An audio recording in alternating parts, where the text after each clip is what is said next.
المدلعة من أجمل الحلويات اللي ممكن تجربوها فعلا. هي اسم على مسمى كده، هي فعلا مدلعة. هي عبارة عن طبقة من الكنافة من تحت، فوقيها طبقة من الكريمة أو القشطة، وكمان فوقيها طبقة من البسبوسة مع طبقة من الكراميل. حاجة كده في منتهى الجمال فعلا. التلات ميكسات كده دول مع بعض مديها طعم، وطعم تحفة بتدوب في البق. دايبة جدا البسبوسة مع الكنافة مع الكريمة مع الكراميل، مديها طعم مميز جدا. النهاردة هنعملها بطريقة سهلة وبسيطة جدا وسريعة، وتقدري ان انت تعمليها في رمضان، هتعجب كل اللي هيدوقها منك. المدلعه النهارده هنعملها بطريقه تحفه، وهنعملها بكل خطواتها من A to Z. فاتفرجوا على الفيديو للاخر، لو عجبكم متنسوناش في اللايك والشير والسبسكرايب. ويلا نبدا في الفيديو. اول حاجه كده هبداها هي البسبوسه، وعشان اعمل البسبوسه محتاجه نص كوبايه من السكر، تلت كوبايه من السمنه.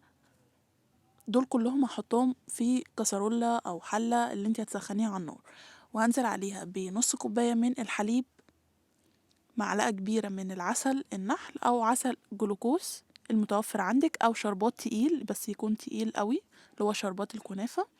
وأقلبهم كويس جدا كده مع بعض، وبعد كده ارفعهم على النار، عايزاهم يبقوا دافيين. هحضر بقى كمان المكونات الجافة، هي ربع كيلو من سميد البسبوسة 250 جرام، كمان معلقتين من جوزة الهند، لو مش حباها يعني تقدري انتي تشيليها، وربع أقل من ربع معلقة صغيرة من البيكنج باودر. أقلبهم كويس جدا دول مع بعض. وفي الأثناء ديت الخليط معايا دفي وحطيته على النار، وأهم حاجة تتقلبوا فيه كويس قوي قوي قوي، بحيث ان كل الخليط السوائل دي تبقى حاجة واحدة. السكر داب، السمنة اتخلطت مع الحليب، وكله عبارة عن حاجة واحدة. دي أهم خطوة. بعد ما يكون دافي أهم حاجة، بنزل بيه على السميد والجوز الهند والبيكنج باودر اللي احنا حضرناه، ويا دوبك تقليب كده خفيف من فوق لتحت، بحيث ان اتأكد كل المكونات اتجمعت على بعضيها والسميد اتشرب السوائل. ما بقلبش كتير عشان البسبوسة معايا ما تنشفش. سهلة وسريعة وبتدينا نتيجة ممتازة. انا برضو هكتب لكم كل المقادير في صندوق الوصف. هحطها بقى في الصينيه بتاعتي، خلاص يا دوبك تقلبتين وتاكدت ان السميد اتشرب كويس جدا. هجيب بقى الصينيه اللي هعمل فيها. استخدمت صينيه مقاس 28، دهنتها من تحت، وبعد كده حطيت ورقه زبده. ضروري جدا تحطوها علشان نعرف ان احنا نقلبها ونشيلها من الصينيه. بعد ما حطيت ورقه الزبده، بدهن برضو ورقه الزبده بشويه من السمنه وشويه من الطحينه، عشان الطحينة كده بتدينا لون دهبي كده من تحت، وبتدينا قرمشة حلوة. فحطي كده الطحينة مع شوية من السمنة على ورقة الزبدة، علشان برضو تطلع معانا بسهولة. بعد كده خلاص خلصتها، اجيب بقى البسبوسة اللي انا عملتها وببدأ ان انا افردها. وده القوام المناسب للبسبوسة، ولا اتقل من كده ولا اخف من كده. ابدأ بقى كده اديها خبطتين كده على الرخامة عشان تتفرد معايا. وطبعا الفرن ساخن من قبليها على 190 او 200 على حسب قوة الفرن عندك. بتاخد مثلا حوالي من 25 ل30 دقيقة، كمان علشان حجم الصينية صغير. بدخلها بقى كده براحتها في الفرن، واحضر الشربات بتاعها. كوباية ونص من السكر، كوباية ونص من المية، وعصير نص ليمونة، وبرفعهم على النار لمدة 5 دقايق بعد الغليان. شربات البسبوسة زي ما احنا عارفين خفيف ويكون سخن معانا. ارفعهم على النار. في الاثناء ديت البسبوسه كانت استوت معايا، خدت اللون الذهبي اللي هو مغمق شويه كده، بيبقى لذيذ وجميل. بعد كده اول ما تطلع بحط الشربات، والشربات انا في الاخر بعد ما بطفي عليه بحط عليه معلقه من السمنه البلدي عشان كده تدينا ريحه وطعم حلو. البسبوسه السخنه والشربات سخن، وبنزلهم على بعض يبداوا يشربوا معانا. واتاكد ازاي ان البسبوسه ناجحه معايا لما الاقيها شربت الشربات كده. شايفين بتشرب الشربات بسهوله ازاي، مش معيشه ولا ناشفه ولا اي حاجه خالص. فكده البسبوسه نجحت معانا مليون في المية. ببدأ بقى كده اطلعها في الطبق، بسيبها اهم حاجة تبرد تماما. هي كده بردت، ويعني دي حوالي كده بعد 3 ساعات. طلعتها في الطبق كده علشان اعمل في الصينية مكانها الكنافة. اهم حاجة تكون بردت علشان تعرفي تشيليها. احضر بقى كده الطبقة التانية وهي الكنافة. بجيب ربع كيلو من الكنافة، ما انا كنت حاطاها في الفريزر عشان تسهل معايا التقطيع. قطعتها كده بالشكل دوت، بحيث ان هي تبقى صغيرة كده. حطيت عليها معلقة كبيرة من السكر البودر، وهبدأ كده ان انا اقلبه مع بعض كويس جدا، واتأكد ان انا قطعتها كويس قوي. هنزل عليها كده بتلت كوباية من السمنة السايحة، وببدأ ان انا اغلف السمنة ديت بكل اجزاء الكنافة. يعني كل الكنافة تكون متغلفة بالسمنة بتاعتنا. بعد كده اجيب بقى الصينية نفس مقاس اللي احنا عملنا فيه البسبوسة بعمل فيه الكنافة. ببدأ كده افرد كده الكنافة بتاعتي، ربع كيلو مناسب جدا على الصينية دي. وبعد كده بابدأ إن أنا أكبسها كويس جدًا، جدًا، جدًا، سواء بإيدي أو بصينية أصغر منها. ضروري جدًا تكبسي الكنافة علشان تبقى متماسكة معايا وحلوة زي ما هتشوفوها. الفرن طبعًا برضه سخن، بتدخل الفرن لحد لمّا تتحمّر من تحت، وبعد ما تطلع باسقيها بالشربات التقيل البارد. هو كان معايا تقيل أوي فأنا مدفياه يعني، هو كده كان يا دوبك بس اديته كده تدفية خفيفة على النار بحيث إن هي تتشرب كويس من الشربات. أول ما تطلع بادّيها كده الشربات البارد، وبابدأ إن أنا أركنها على جنب تبرد معايا. نعمل بقى كده الحشوة اللي هنحشي بيها. باجيب كده أول كريمة، باجيب نُص كوباية من الكريم شانتيه، معلقتين كبار من الكريم باتسري، معلقتين كبار من السكر. تقدري تستخدمي معلقة واحدة لو أنتِ يعني عشان يبقى في توازن برضه بين السكر اللي في الكنافة والبسبوسة، فهُم يا إما معلقة ونُص كبيرة، يا إما معلقتين يعني كبار ممسوحين. بعد كده هانزل عليها بكوباية من المَيّة المتلجة، مَيّة متلجة علشان الكريمة معايا تبقى تتقل بسرعة، وأقلّبهم كويس جدًا بالمضرب، أضربهم كويس جدًا، يعني 5 دقايق لحد لمّا الكريمة تهيش معايا وتبقى قوامها تقيل بالشكل ده. أنا عايزاها تقيلة مش خفيفة. فالقوام ده كده حلو جدًا. بابدأ بقى كده أركّب بقى كل الحاجات اللي إحنا عملناها على بعض، علشان نشوف بقى المدلعة تطلع معانا إزاي. أول طبقة معانا هي بتبقى كده في القاعدة يعني من تحت هي الكنافة، فسواء هتعمليها في نفس الصينية أو هتنقليها في قالب تاني هتعملي فيه، الطبقة بالشكل اللي من دوّة، تحت بتبقى الكنافة. والكريمة دي بعد طعمها كده بابدأ لذيذة أفرد وحلوة جدًا، عليها جدًا. 3/4 كده الكمية فردتها من كده وسويت الكريمة الطبقة اللي هي كويس الحشوة اللي جدًا، في أبدأ النُص. بقى كده أجيب بافردها كده البسبوسة كويس اللي إحنا جدًا حضرناه، فوق ده الكنافة. طبعًا كل البسبوسة والكنافة يكونوا بردوا أهم حاجة علشان الكريمة ما تسيحش معايا.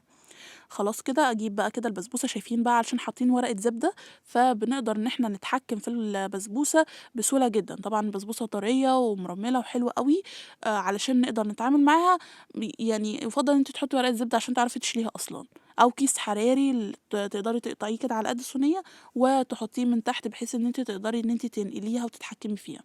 قلبتها كده على وشها كده على طبقة الكريمة اللي من تحت، وبعد كده جبت كمية الكريمة اللي بقيت معايا، وهابدأ إن أنا أغلفها كده من فوق أو أوزع عليها طبقة من الكريمة من فوق كده على وش البسبوسة. سويت كده الطبقة وبقى الوش كده أملس كده وجميل. بابدأ كده إن أنا أجيب الكراميل أو مربى الحليب، تقدري إن أنتِ تستخدميها عادي جدًا سواء كراميل أو مربى الحليب اللي أنتِ بتحبيه. الكراميل دوّة ممكن تستخدميه جاهز، أنا ما رضيتش أعمله النهارده في الفيديو علشان الفيديو ما يطولش عن كده، بس أنا كنت عاملاه قبل كده على القناة، هاحط لكم برضه اللينك بتاعه في صندوق الوصف، وكنت عاملاه اللي هو الموفّر بدون كريمة لباني، واقتصادي جدًا وسهل وسريع جدًا. واللي أنا عاملاه النهارده دوّة في الفيديو برضه اللي أنا مستخدماه يعني، ده اللي أنا عاملاه في البيت مش مشترياه. اقتصادي جدًا وسهل وزي ما أنتم شايفين النتيجة، واللمعة بتاعة الكراميل والقوام بتاعه تحفة، تحفة جدًا. بافرد كده كمية حلوة كده على الوش من فوق بالشكل دوّة وأوزّعها على الوش. بعد كده باجيب بقى باكون سايبة معلقة كده أو معلقتين شوية صغيّرين كده من الكريم شانتيه اللي إحنا عملناها، وبابدأ إن أنا أحطها في كيس حلواني وباعمل بيها خطوط زي ما أنتم شايفينها. شايفين لمعة الكراميل تحفة، تحفة جدًا. هاسيب لكم اللينك بتاعه في صندوق الوصف لو حابين إن أنتم تعملوه أو تستخدموه جاهز زي ما أنتم عايزين.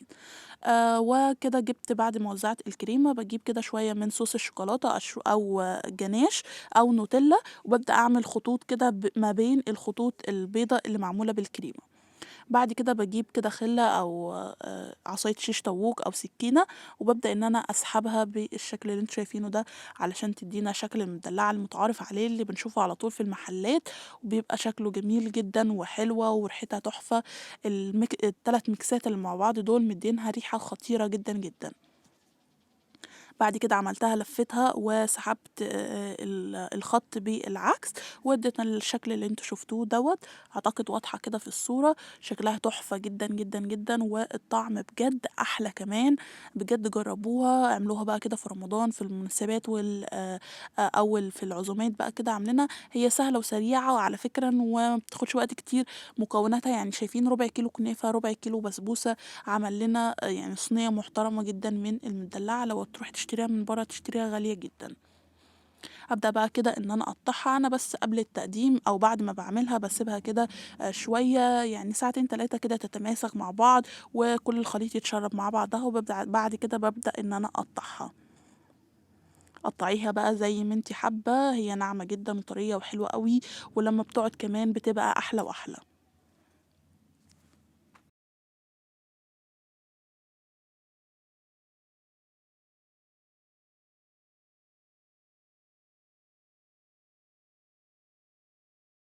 باقطّعها كده بالشكل دوّة، الحجم اللي أنتم حابينه، بس هي بقى كل ما تقطّعيها mini صغير كده بتبقى أحلى. هنا بقى كده في حاجة هتحصل كده، أوبا! الring light اللي أنا باصوّر بيه كده الإضاءة من فوق وقع، وقدر الله ما شاء فعل، طبعًا باظت كده من فوق، بس يعني أهو شِلناها، ما رضيتش أشيل الحتّة ديّة علشان ما تقولوش إن أنا اتبهدلت منّي أو باظت أو حاجة زي كده، فسِبتها عادي، ويعني هي طالعة معانا حلوة أهيّة وزي الفل. الجزء دوّة كده قاعد سليم، وهي بس من فوق كده اتبهدلت شوية، بس ما علينا ضبطت وبقت حلوة جدًا، وزي ما أنتم شايفين كده شكلها من جوّه حلوة جدًا، جدًا، ناعمة ومرمّلة وزي ما أنتم هتشوفوا دلوقتي وأنا باقطعها إزاي طرية وحلوة أوي، والقطعة زي ما أنتم شايفين طبقة الكنافة متماسكة، كلّه متماسك كده مع بعض، وخصوصًا كمان كل ما بتقعد أكتر كل ما بتحلو طبعًا البسبوسة أو الكنافة كل ما بتقعد كل ما بتحلو معانا، وبتبقى طعمها في منتهى الجمال. شايفين بقى من جوّه طبقة الكريمة على طبقة البسبوسة والكنافة، ال3 ميكسات دول مع بعض رهيبة جدًا، جدًا، والكراميل حلو أوي، أوي جدًا فيها، شايفين بقى كده شكلها من جوّه، بجد تحفة، تحفة جدًا، فعلًا تستاهل التجربة، جرّبوها بالطريقة ديّة بسيطة جدًا، يا دوبك ربع كيلو كنافة، ربع كيلو بسبوسة، نُص كوباية من الكريمة، عملنا ما شاء الله يعني صينية كبيرة، كبيرة جدًا محترمة، أوفر بكتير جدًا من برّه. أتمنى إن شاء الله النهارده وصفة المدلعة تكون عجبتكم، لو عجبتكم ما تنسوناش في اللايك والشير والسبسكرايب، واشوفكم إن شاء الله في فيديو جديد، باي باي.